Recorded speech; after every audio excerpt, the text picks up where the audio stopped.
Today, August 15th, we celebrate the solemnity of the Assumption of Mary. And there's something in the gospel story for today, which comes from the Gospel of Luke, that tells us something about the Feast of the Assumption.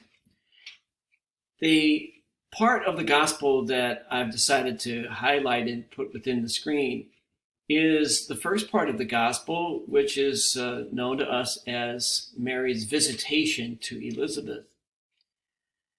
So Mary goes out into the hill country to see her cousin Elizabeth, and when Elizabeth heard Mary's greeting, the infant John the Baptist leaped in her womb, and then she cried out, "Blessed are you among women, and blessed is the fruit of your womb."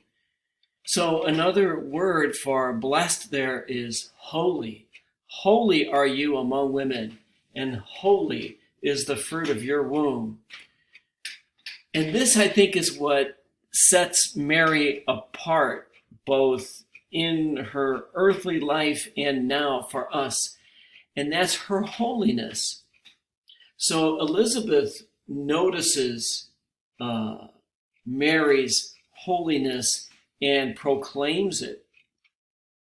What is that holiness? Mary's holiness, and the holiness for which we all strive, is oneness with God.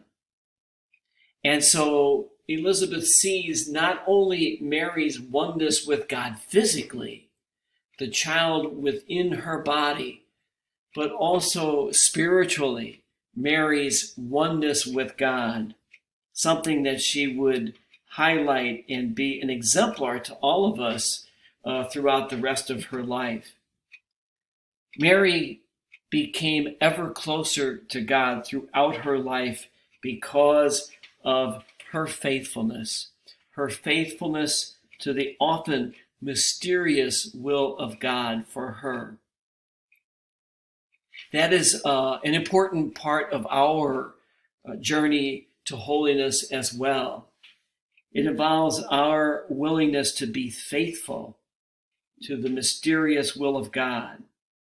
When things happen to us, both great blessings and hardships that come upon us, we are challenged to remain faithful to God's will through both the easy times and the more difficult times.